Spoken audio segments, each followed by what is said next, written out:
It's not only a bank which lends money, because people sometimes confuse that it's a bank which lends money. It does lend money. It's also a bank which takes savings of poor people, that encourages the borrowers, all the women, to save in the bank. Everybody has to have a savings account.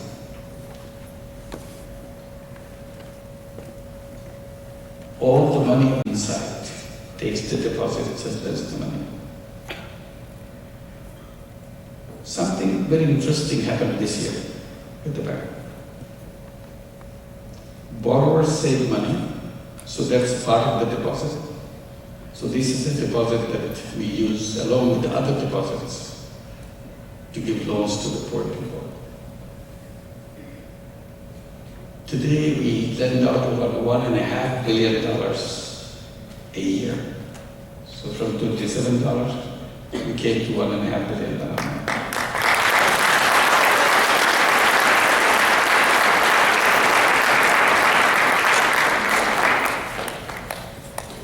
So previously we knew that we have enough money from the deposit, we can lend this $1.5 billion.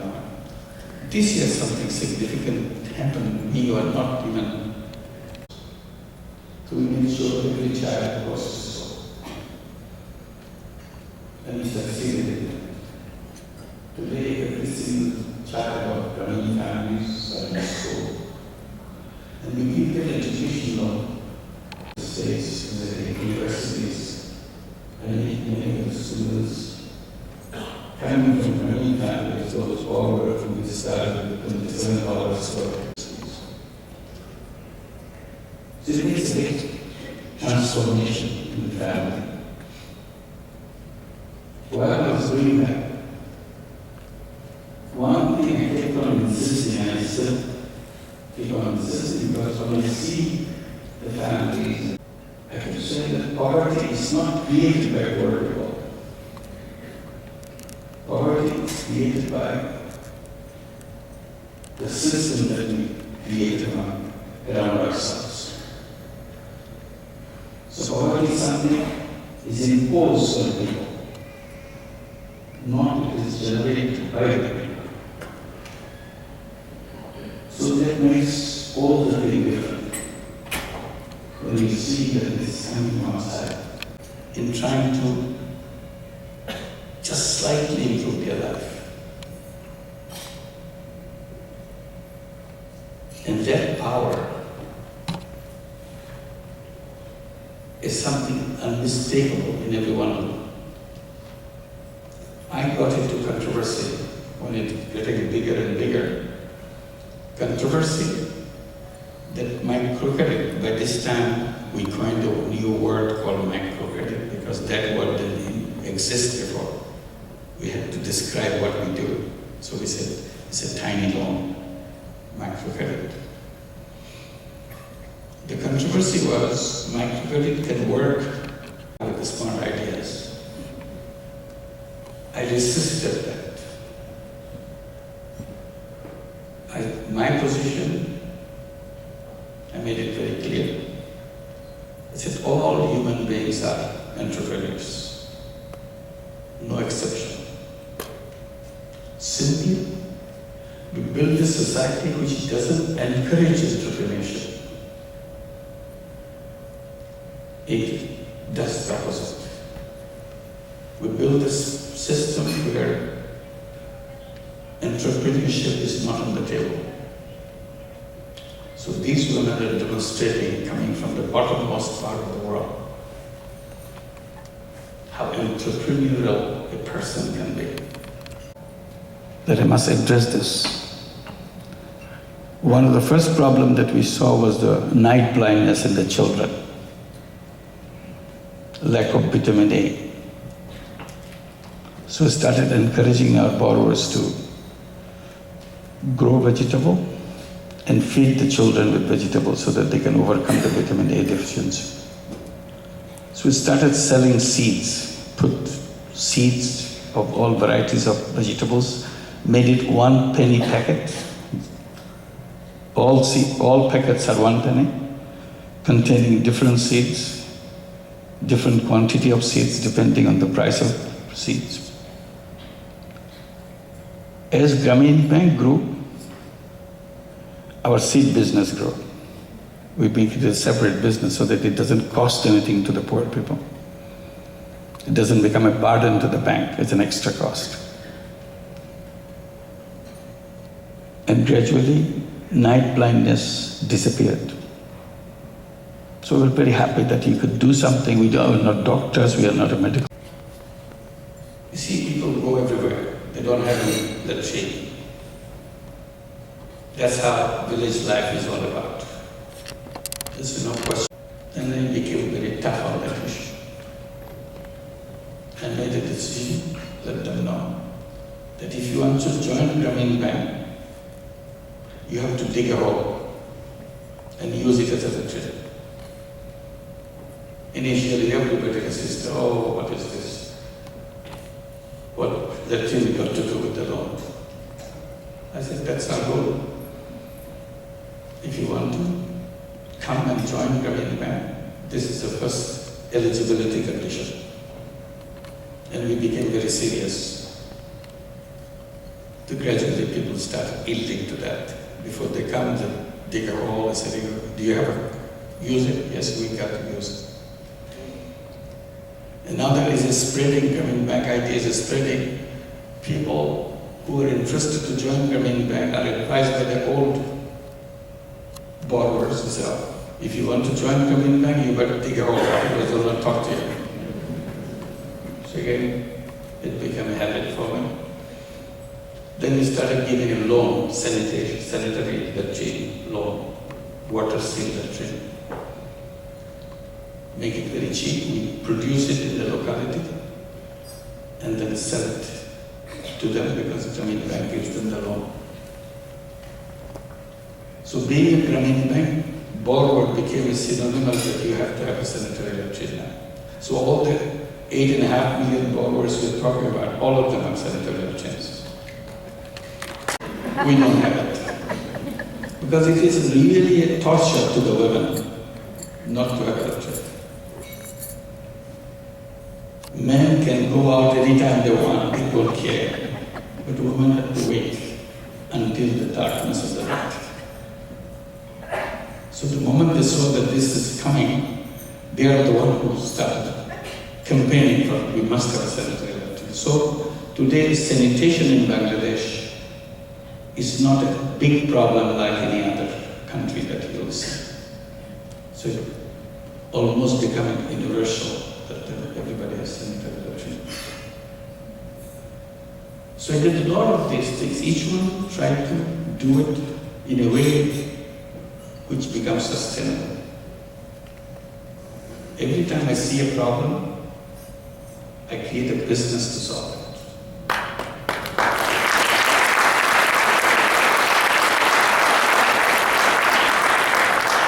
Over time, I created many such companies, more than 60 companies. Each one to solve a specific problem. Some of them became nationwide business. One, just quickly to mention, solar energy. Bangladesh doesn't have much of electricity. Even now, probably 65% of the people don't have electricity. When we are doing Grameen Bank, expanding Grameen Bank, more than 70% of the people didn't have electricity. So it's very sad, you go to the village, you see all dark, kerosene lamps. So I thought, why don't you bring solar energy? I created a small company called Grameen Shakti, or Grameen Energy, to sell solar home systems. It was so difficult to convince people to use solar energy. They thought, oh no, this is too expensive. Who knows how long it will work? We're saying it will work for 20 years, 30 years. So nobody knew that. Selling 3 or 4 solar home systems per month was an impossible task. But we made it possible. Then we went to 5 systems per month, 10 solar systems per month, 50 solar systems per month. It's now 18 years that we created that company, Grameen Energy. 18 years later, we now sell more than 1,000 solar home systems per day.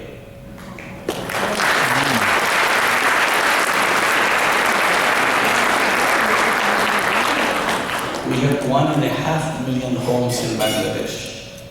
1.5 million homes in Bangladesh now with solar energy.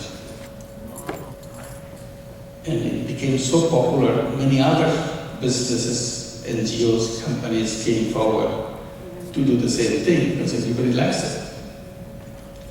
All put together, 1.5 million homes done by Grameen Shakti, and probably another 1.5 million homes done by nearly 50 other companies together.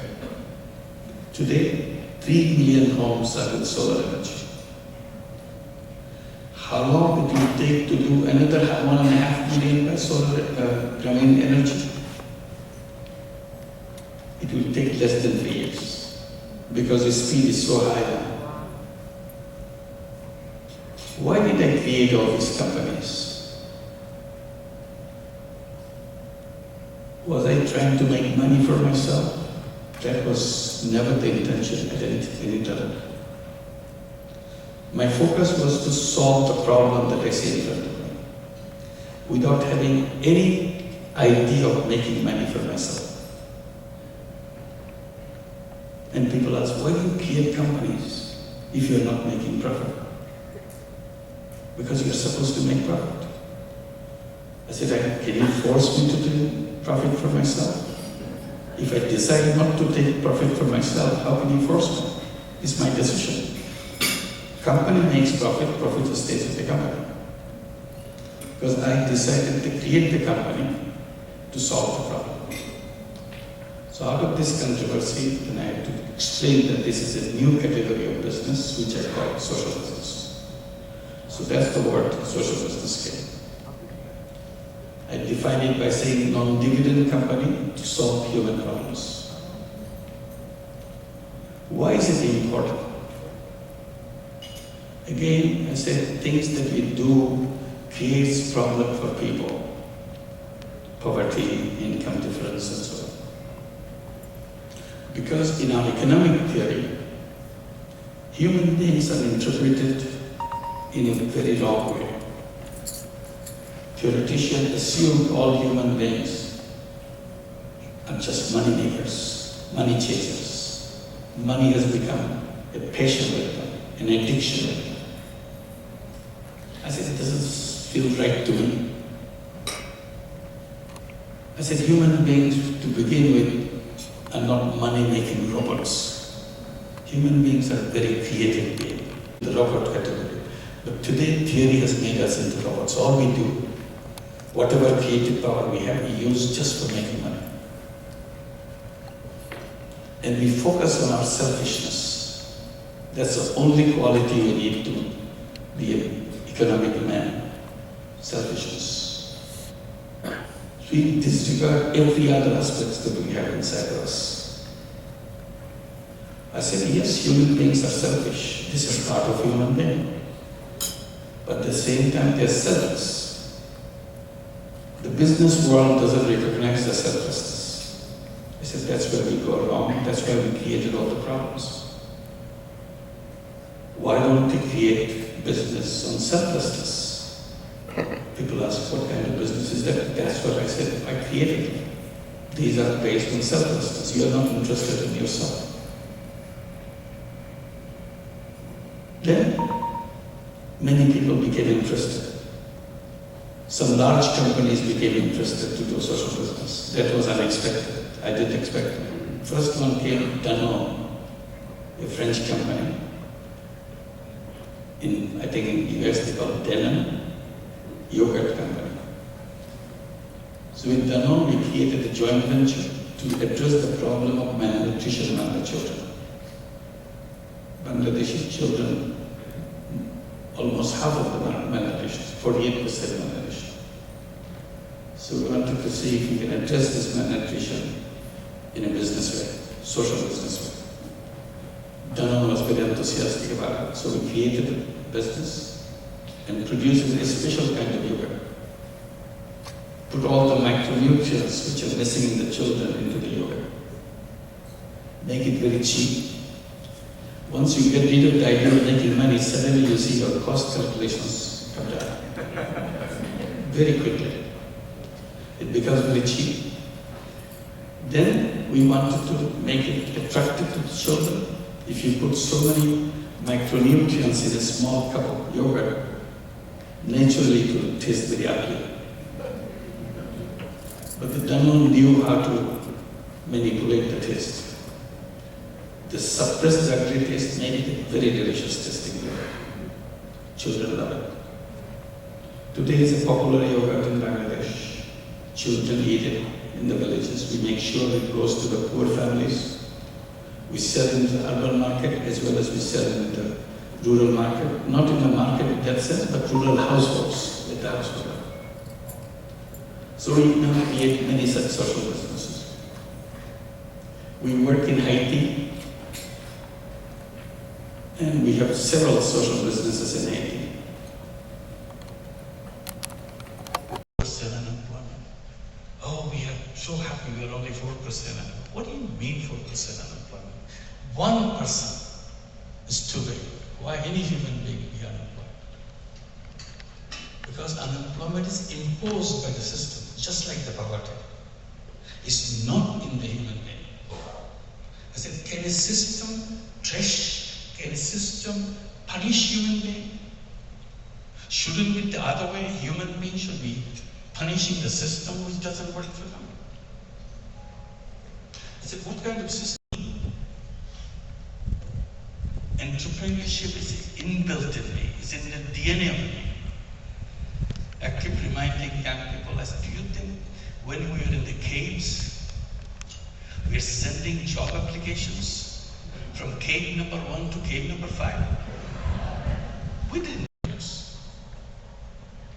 I said, are you going to tell the Grameen Bank's 8.5 million women there's no room for another woman to become an entrepreneur? The question relates to social business. If you are getting your investment money back, and where is the cost of financing because you have sacrificed your money for a while.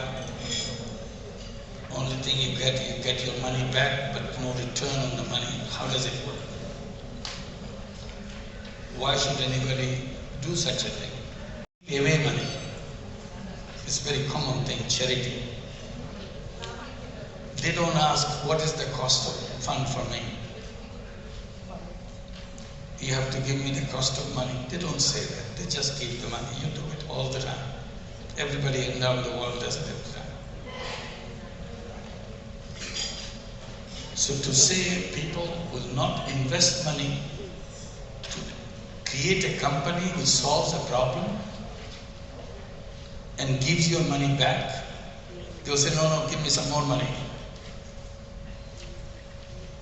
Maybe some will ask for more money. There are many people who are very happy to get the money at the same time, own the company because it continues to do that, and the company's profit is recirculated within the company, so for expansion and so on. So it could be very small. If big companies want to do it, of course, like Danone, Veolia, McKay, many other companies who have been doing social business. Have the loan sharks been consigned to the museum? No, they are in Los Angeles now. They call themselves payday lenders. And payday lenders' interest rate is 100%, 1,000%, 2,000%, 3,000%. There's a flourishing business. We don't do a thing about it. We're so busy with our own life. Today they are everywhere. There are a lot of people say, oh my God, my price is going up. That's all they know. They don't know how this price is going up or what. What does it mean?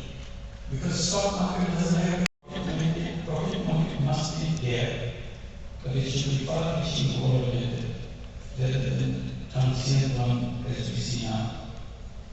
Profit must be selfish, is against human nature. think that you have to do that. It's you to decide whether you do the alone selfishness, or selfless alone, or a mixture of selfish and selfless together. I do the selfish business, also do the selfless business. So I think the food is coming, I have to start. Thank you.